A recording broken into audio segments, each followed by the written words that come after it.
I feel like as a society, as people, we've forgotten that death is inevitable, that it's always going to happen. It's not something you can avoid, and it's weird how you can almost go your whole life without thinking about it, without thinking that you're going to die, but it's going to happen. And I think we've progressed so much as a civilization that we're so separated from what is coming to us, that we're so wrapped up in jobs and education that we forget that that's probably the thing that, like that's the most natural thing out of our entire life. It's scary, like just not even dying, but kind of the what does it mean to die? Like what happens when you die? And also like what happens to people around you when you die? Like that's a horrible thing. It's scary.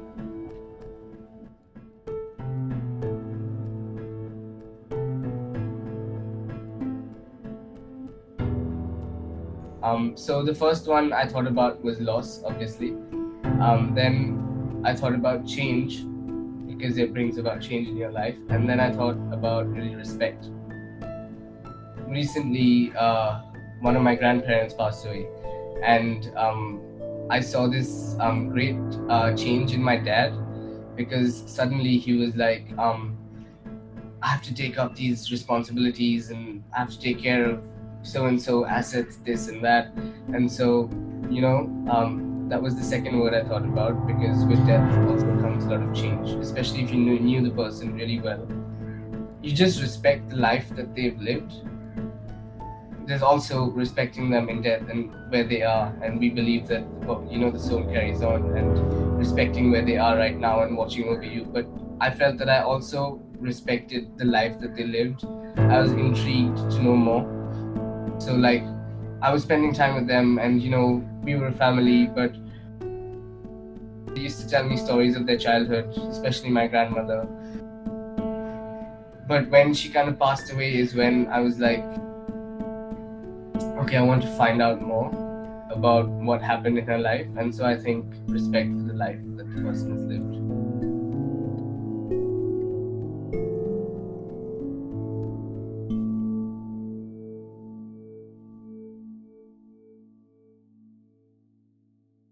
I spent lockdown in Hong Kong, where things weren't too locked down, actually. I think, in a way, I'm going to take the period as a grateful time, because it forced me to slow my life down and finally reflect on a lot of things that it's very easy to avoid thinking about when you're caught in the day-to-day humdrum of what life is like.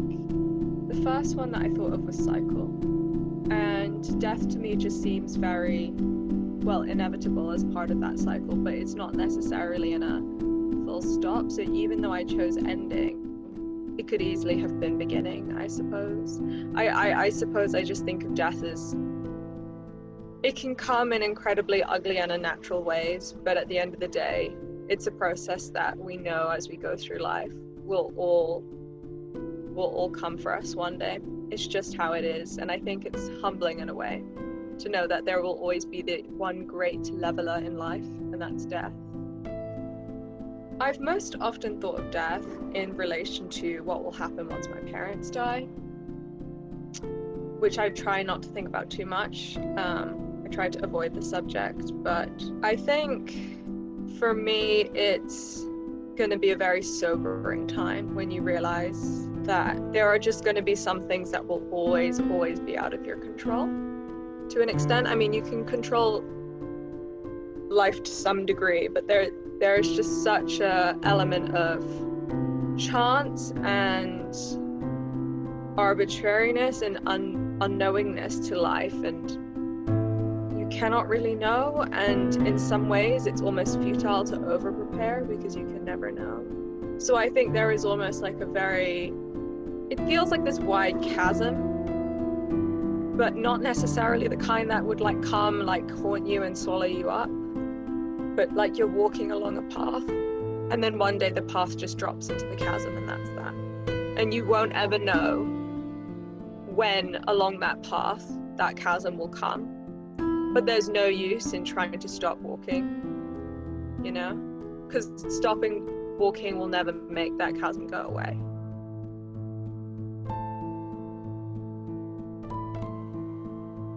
My grandma, like both my grandmas, one suffered with dementia and Parkinson's and couldn't communicate for the last 5 years of her life.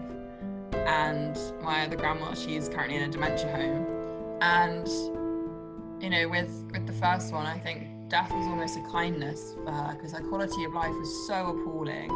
It just wasn't worth living. I think with stuff like that, and like, you know, I've experienced that firsthand, it's painful for us to watch our loved ones go through that, and they're not themselves. They aren't them anymore.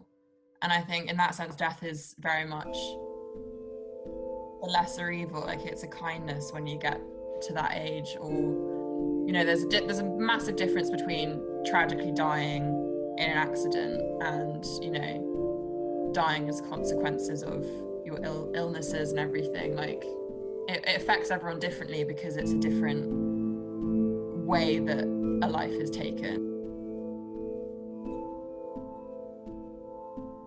The word death means almost nothing to me. It triggers pretty much no reaction.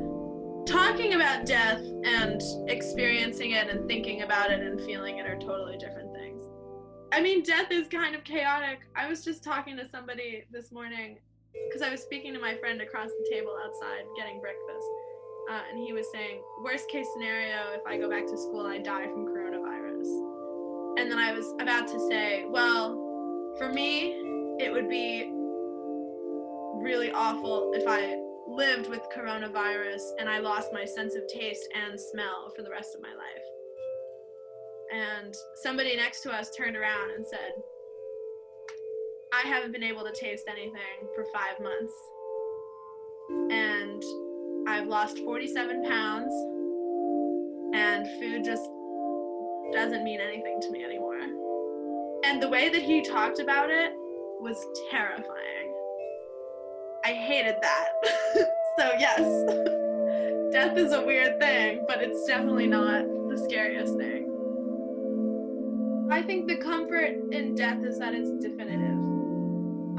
Well, at least for us.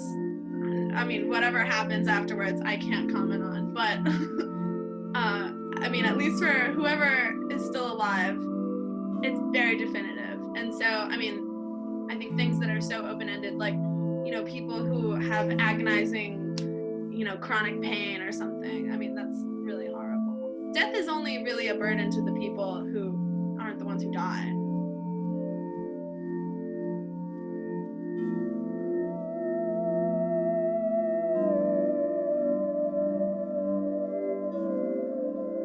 I'm scared, you know, I've noticed since kind of forming a consciousness when I was a teenager and starting to think, every year I've become more scared of death.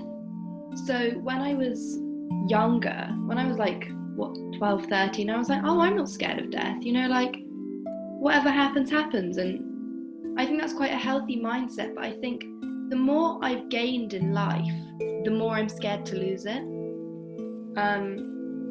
So that is something I think about. But like, I don't know, I think as a human, you just have to accept that it's gonna happen to you at some point. And yeah, as I said before, I think we're disconnected from the reality of death. Yeah, and I'm not trying to make the reality for myself. You know, I'm not trying to realize anything, but like, I think at some point you just have to let go and be like, yeah, I'm gonna die at some point. So what? It's fine. I'm not gonna lie, I anticipated you asking me this.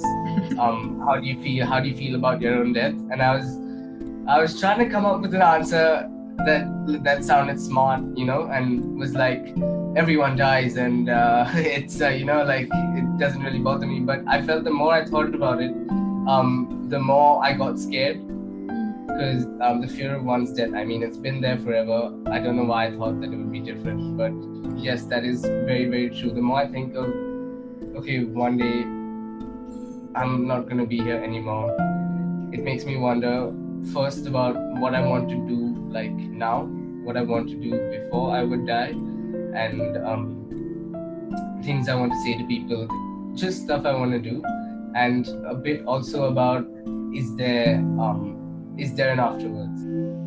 Is there anything? But that's, I think, a small part, but it's still there. I mean, you always wonder because you're so used to life that death is just something that's so unknown. It's just a word, but yet carried so much weight. So, I mean, you can't help but wonder a bit if there is anything after death. So, yeah, I think that's what it is for me. For someone close to me, I'd be really, really affected emotionally. If, especially in one of those situations, thank God it hasn't happened to me, but I know that someone close to me is going to die and say they have a limited amount of time left. I mean, I don't know how I'd react actually, because like it's just so. I mean, you've known them your whole life, and they're like a part of you. I mean, not like, you know, even if it's a friend, he's played a certain role in your life, he or she has played a certain role in your life, and the knowledge that they are going to now not be there anymore, just, I think, not to stretch it, but essentially takes that part of you away from you. So it's a really, really scary thought. So I think fear would dominate that as well. And a bit of commitment, I feel, because if I knew that someone close to me was going to die, or if someone close to me died, I would feel the need to help them or help their loved ones, or, you know, give back. So I would also, that is how I would look at the future. As in, I would try to give whatever I can to them in that limited time, or their loved ones.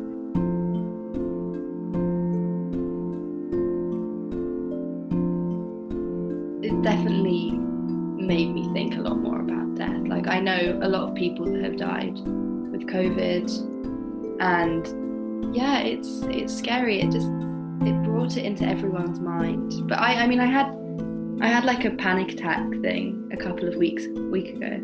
I thought I was gonna die, and I was just like lying in bed, thinking like, I'm gonna die. Like, I've got COVID. Like, I'm gonna die.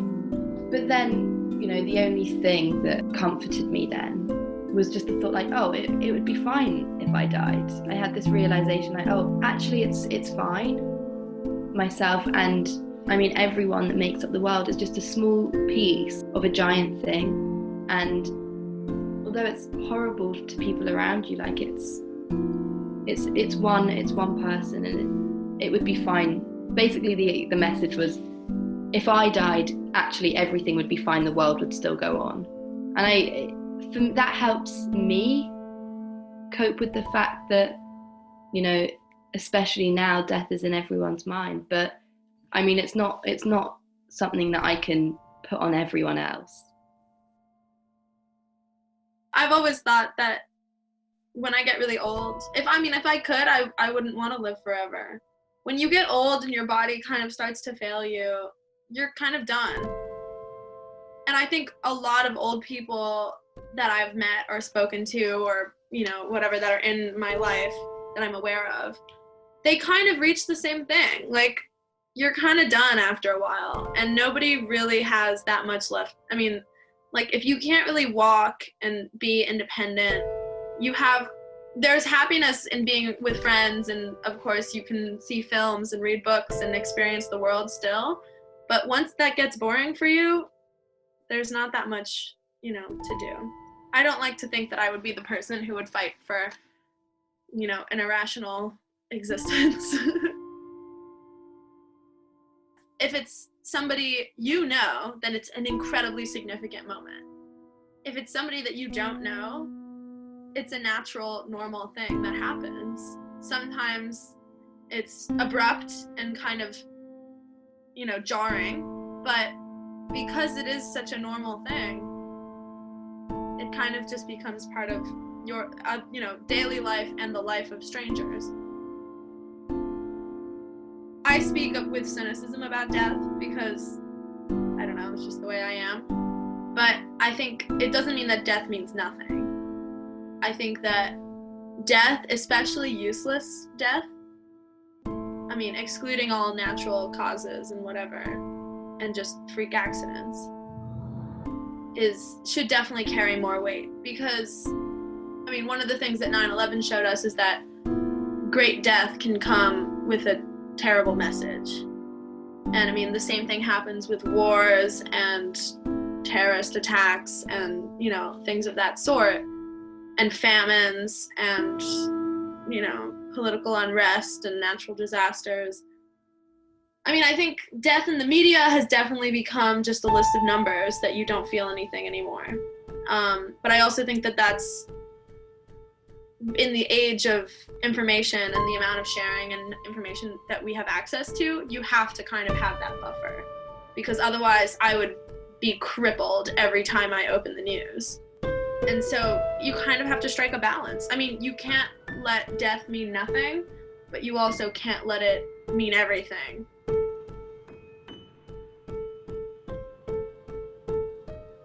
You mentioned religion, so in Hinduism you actually have 7 lives. So the priests over here are saying that, and it all works on what you just said, the fear of death. What makes us humans is the knowledge that we're going to die. So people knowing that they're going to die over here, sometimes in temples you're like, okay, you do this, and then you'll get this in your next life. And people are doing that just primarily because of their fear of death. What happens to the soul? Your body dies, but your soul carries on, is the ideology. So your soul carries on 7 times. That's why when you get, it's kind of cheesy, but when you get married here, it's like you get married for 7 lives. Death is treated as the dying of the body and the passing on of the soul to another level, to heaven, because the soul never dies, as I explained before. So it's a very it's not a happy day. It's a very sad day. It's very this. We wear white at funerals. We don't wear black. Christians, obviously yes, they do wear black, but we wear white. I think as like a lighter color, because even though everyone's mourning, everyone is aware and believes that the soul is passing on to a happier place, that they are passing on to a happier place.